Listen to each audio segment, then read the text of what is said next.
ஓம் சாந்தி 11/10/2025 சனிக்கிழமை. வாணி தரும் வசந்தம். இனிமையான குழந்தைகளே, உங்களுடைய கடமை அனைவருக்கும் நிலையான சுகம் மற்றும் அமைதிக்கான வழியினை காட்டுவதாகும். அமைதியில் இருங்கள் மற்றும் அமைதியின் பரிசை கொடுங்கள். நாடகத்தின் எந்த காட்சி எந்த சமயத்தில் நடக்க வேண்டுமோ அந்த சமயத்தில்தான் நடக்கும். இதனுடைய ஆயுள் துல்லியமானது. தந்தையும் கூட தான் வரவேண்டிய துல்லியமான சமயத்தில் வருகின்றார். இதில் ஒரு வினாடியும் கூட வித்தியாசம் ஏற்பட முடியாது. முழுமையாக 5000 வருடங்களுக்கு பிறகு தந்தை வந்து பிரவேசம் செய்கிறார் என்ற இந்த ஆழமான இரகசியத்தை புரிந்து கொள்வதற்காக எல்லைக்கு அப்பாற்பட்ட புத்தி தேவை. இந்த சமயத்தில் அனைத்து மனிதர்களும் உலகில் அமைதியை விரும்புகின்றனர். மனதிற்கு அமைதி வேண்டும் என ஒவ்வொருவரும் கூறுகின்றனர். அமைதி கடலாக இருப்பவர் தந்தைதான். அவரிடம்தான் ஆஸ்தியை அடைய முடியும். நாம் அமைதியின் ஆஸ்தியை எடுப்பதற்காக தனக்காகவும் முயற்சி செய்கின்றோம். முயற்சியின் மூலம் அனைத்தும் கிடைத்துவிடும். எல்லைக்கு அப்பாற்பட்ட தந்தையிடமிருந்து 100% தூய்மை, சுகம், அமைதியின் ஆஸ்தி அடைய முடியும். இங்கே 100% தூய்மையற்ற நிலை, துக்கம், அசாந்தி உள்ளது. ராவண ராஜ்யத்தில் தூய்மை என்பது இருக்க முடியாது. ஆகவே இப்பொழுது தந்தையிடம் இருந்து முயற்சி செய்து நாம் ஆஸ்தி பெற வேண்டும். நாடகத்தில் எந்த சமயத்தில் என்ன காட்சி நடக்க வேண்டுமோ அச்சமயத்தில்தான் நடக்கும். அப்படியே மீண்டும் நடக்கும். ஆயுள் கூட துல்லியமானதாகும். தந்தையும் புதிய உலகத்தை படைப்பதற்காக வரவேண்டிய உள்ளது. துல்லியமான நேரத்தில் வருகிறார். ஒரு வினாடி கூட அதில் வித்தியாசம் ஏற்பட முடியாது. சிவபாபா எப்போது எப்படி வருகிறார் என்பது யாருக்கும் தெரியாது. சிவராத்திரியின் அர்த்தம் என்ன என்பதைத்தான் நீங்கள்தான் அறிவீர்கள்.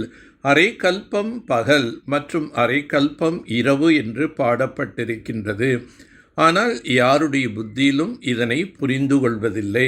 அவர்கள் கலியுகத்தின் ஆயுள் இன்னும் 40,000 வருடங்கள் உள்ளன என்று கூறுகின்றார்கள். சத்யுகத்திற்கு லட்சக்கணக்கான வருடங்கள் நடக்கும் என்று கூறுகிறார்கள். பிறகு பாதி என்று கணக்கே இருக்காது. கல்பத்தின் ஆயுள் குறித்து யாருக்கும் தெரியாது. நீங்கள் தான் ஒவ்வொரு கல்பமும் தந்தையிடமிருந்த ஆஸ்தி பெறுகிறீர்கள். அதாவது மாயின் மீது வெற்றி பெறுகிறீர்கள், பிறகு தோற்கின்றீர்கள். இது எல்லைக்கப்பாற்பட்ட வெற்றி தோல்வி என்ற விளையாட்டாகும். நாம் ராஜாக்களுக்கெல்லாம் ராஜாவாக ஆகிக் கொண்டிருக்கின்றோம் என்று நீங்கள் அறிவீர்கள். உங்களுக்குள் எவ்வளோ குஷி இருக்க வேண்டும். நாம் இரட்டை கிரீடதாரிகளாக மிகவும் உயர்ந்தவர்களாக ஆகின்றோம். பாபா கூறுகின்றார், ஏதாவது பாவகர்மம் ஆகிவிட்டாலும் உடனடியாக தெரியப்படுத்துங்கள். சிலர் உண்மை கூறுகின்றனர், சிலர் பொய் கூறுகின்றனர். தூய்மை அடையாவிட்டால் நஷ்டம் உங்களுக்குத்தான். முயற்சி செய்து தூய்மை அடைந்து பின்னர் மீண்டும் பதீத்தமாக ஆகிவிட்டால் சம்பாத்தியம் செய்த வருமானம் மறைந்து போய்விடும். தாமே தூய்மையற்றவராக ஆகிவிட்டோம் என்று வெட்கம் ஏற்படும். அப்போது தூய்மை அடையுங்கள் என பிறருக்கு எப்படி சொல்ல முடியும்? நாம் எந்தளவு கட்டளையை மீறிவிட்டோம் என உள்ளுக்குள் மனசாட்சி அறிக்கும். உயர்ந்திலும் உயர்ந்த தந்தை நினைவு செய்வதன் மூலம்தான் உயர்ந்த பதவி கிடைக்கும். நீங்கள் ராஜாக்களுக்கு ராஜாவாக ஆகிறீர்கள். உங்களிடம் கணக்கற்ற செல்வம் நிறைந்திருக்கும்.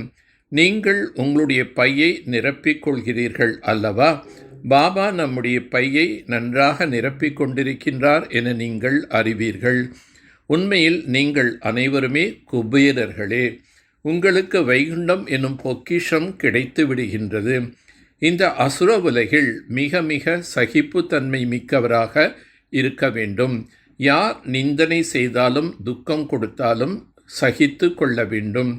தந்தையின் உயர்ந்த வழியை ஒருபொழுதும் விட்டுவிடக்கூடாது. தந்தை நேரடியாக தூய்மை அடைவதற்கான கட்டளை இடுகின்றார். ஆகையால் ஒருபொழுதும் தூய்மையினை இழக்கக்கூடாது. ஏதாவது பாவம் செய்துவிட்டால் ஒரு பொழுதும் மறைக்கக்கூடாது. ஏக்கனாமி என்ற பாடத்தின் மூலம் குழப்பத்திலும் கூட ஆடாத அசையாதவர் ஆகுக. சமயத்தின் அனுசாரம் வாயு மண்டலத்தில் அசாந்தி மற்றும் குழப்பம் அதிகரித்து கொண்டே இருக்கின்றது. அப்படிப்பட்ட சமயத்தில் ஆடாத அசையாதவராக இருக்க வேண்டும். புத்தியின் லைன் மிகவும் தெளிவாக இருக்க வேண்டும். இதற்காக சமயத்தின் அனுசாரம் டச்சிங் மற்றும் கேட்சிங் சக்தி அவசியமாக இருக்கின்றது. ஆகவே நீங்கள் ஒருவருடைய நினைவில் இருக்க வேண்டும். அதாவது எக்கனாமி மிக சிக்கனமாக எக்கானமாக இருங்கள். ஒருவருடைய நினைவில் இருக்கக்கூடிய மற்றும் சிக்கனமாக இருக்கக்கூடிய குழந்தைகளின் லைன் தெளிவாக இருப்பதன் காரணத்தினால் பாப்தாதாவின் டைரக்ஷனை அவர்கள் சகஜமாக கேட்ச் செய்து குழப்பத்தில் கூட ஆடாத அசையாதவராக இருப்பார்கள். ஸ்தூல சூக்ஷ்ம விருப்பங்களை தியாகம் செய்யுங்கள். அப்பொழுது எப்பேற்பட்ட விஷயத்தை எதிர்கொள்ள முடியும். இப்பொழுது மனதின் தரத்தை அதிகரித்தீர்கள் என்றால் தரமான ஆத்மாக்கள் சமீபத்தில் வருவார்கள். இதில் சுயம் மற்றும் மற்றவர் இருவருக்குமான இரட்டை சேவை அடங்கியுள்ளது. சுயத்திற்காக தனியாக உழைக்க வேண்டியதாக இருக்காது.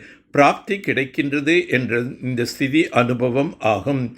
இந்த சமயத்தின் சிரேஷ்டமான பிராப்தி என்னவென்றால் சதா சுயம் சர்வ பிராப்திகளில் சம்பன்னமாக இருப்பது மற்றும் சம்பன்னமாக ஆக்குவது என்பதாகும். நல்லது. ஓம் சாந்தி. ஓம் சாந்தி. ஓம் சாந்தி.